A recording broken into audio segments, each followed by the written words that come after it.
Hello everyone, welcome to our channel. आज हम देखेंगे एक्सरसाइज 6.4 त्रिभुज ट्रायंगल और इस चैप्टर में हम लोग समरूप त्रिभुजों के बारे में पढ़ेंगे, जिसका क्वेश्चन नंबर 6 है कि सिद्ध कीजिए कि दो समरूप त्रिभुजों के क्षेत्रफलों का अनुपात इनकी संगत माध्यिकाओं के अनुपात का वर्ग होता है। ठीक है, तो इसके लिए हमको करना क्या पड़ेगा कि दो समरूप त्रिभुज बनाना पड़ेगा। हमने मान लिया कि त्रिभुज ए बी सी और त्रिभुज पी क्यू आर एक दूसरे के समरूप हैं। ठीक है, और हमने किया क्या इसमें रचना में कि बिंदु ए से इस बी सी पर हमने उसकी एक माध्यिका खींचा जो कि ए डी है, और इस त्रिभुज पी क्यू आर में उसकी माध्यिका जो कि पी एम है।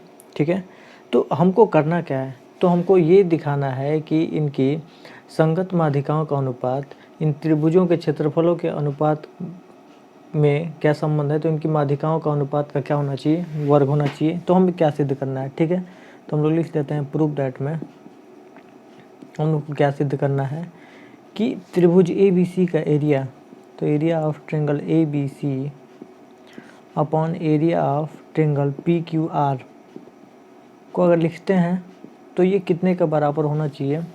तो इसकी माध्यिका है ए डी और इसकी माध्यिका क्या है पी एम, तो इसके क्या होना चाहिए, स्क्वायर के बराबर होना चाहिए। तो लिख देंगे ए डी का स्क्वायर ये पी एम के स्क्वायर के क्या होना चाहिए, बराबर होना चाहिए। ठीक है, ये हमको क्या करना था, सिद्ध करना था।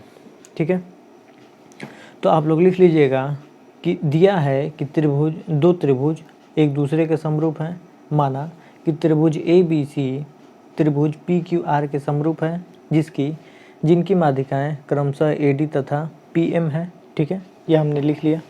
अब हम लोग इसके बाद करेंगे क्या, तो जब हम लोग पहले ही दिखा चुके हैं कि दो त्रिभुज एक दूसरे के समरूप हैं, तो हम लोग पढ़ के आए हैं क्या, लिख लेंगे प्रूफ में।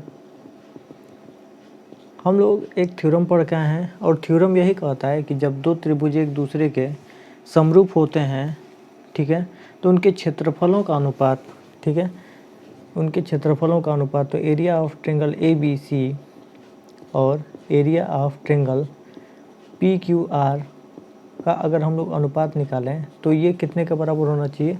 तो इसमें किसी भी दो भुजा, तो हम लोग ए बी को ले सकते हैं, तो ए बी को अगर लेते हैं तो पी क्यू को लेना पड़ेगा।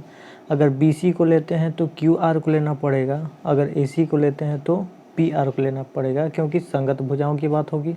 ठीक है, तो हम लोग इसमें ले लेते हैं ए बी और पी क्यू के बीच में, तो ये A B upon P Q का स्क्वायर हो जाएगा। ठीक है, क्योंकि यही क्या है, ये थ्योरम है।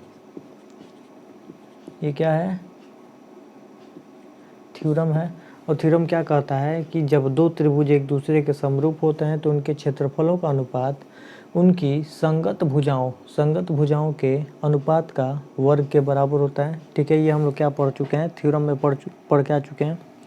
और इसको मान लेंगे ये इक्वेशन नंबर क्या है, फर्स्ट है। ठीक है, अब हम लोग करेंगे क्या कि त्रिभुज ए बी सी और त्रिभुज पी क्यू आर में ए डी और पी एम उनकी संगत माध्यिकाएँ हैं।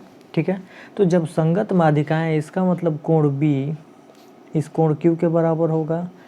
तो जब संगत माध्यिकाएँ हैं, इसका मतलब ये कोण डी इस कोण एम के बराबर हो जाएगा, और यहाँ का कोण ए ये वाला इस कोण पी के बराबर हो जाएगा।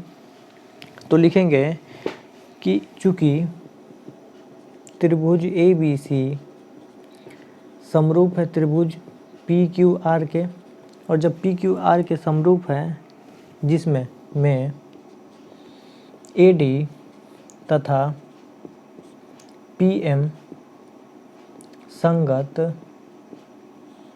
माध्यिकाएँ हैं,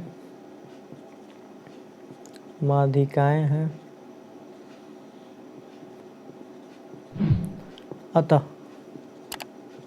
जब संगत माध्यिकाएँ हैं तो बताइए ये त्रिभुज ए बी डी, तो लिख सकते हैं त्रिभुज ए बी डी, और त्रिभुज कौन सा, तो लिख लेंगे त्रिभुज पी क्यू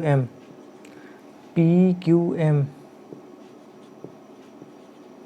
एक दूसरे के क्या हो जाएगा, समरूप हो जाएगा, क्योंकि एंगल बी के बराबर एंगल क्यू है, एंगल एम के बराबर एंगल डी है, और इस एंगल के बराबर ये एंगल है। तो ये दोनों एक दूसरे के क्या हो जाएंगे, समरूप हो जाएंगे।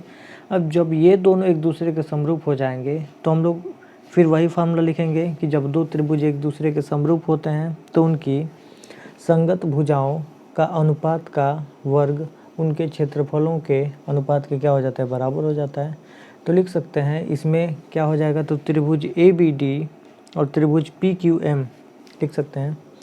तो त्रिभुज ABD और का एरिया और त्रिभुज क्या हो जाएगा, PQM का जो एरिया होगा, ठीक है, अगर इनका अनुपात करें तो वो कितने का बराबर हो जाएगा, तो ये बराबर हो जाएगा AD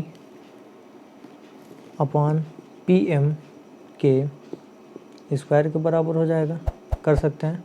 इसी प्रकार से हम लोग देखेंगे कि इसमें हम लोग को करना क्या था कि इनकी संगत भुजाओं का जो अनुपात होगा वो करना क्या था कि इनकी संगत माध्यिकाओं के अनुपात के बराबर करना था, ठीक है। तो हमने क्या किया कि इन त्रिभुजों के क्षेत्रफलों का जब अनुपात निकालेंगे तो वो कितने का बराबर हो जाएगा, तो इनकी संगत माध्यिकाओं के बराबर हो जाएगा। और इस तरीके से हम लोग क्या कर सकते हैं, प्रूफ कर सकते हैं, ठीक है। और ये उसका क्या हो जाएगा आंसर।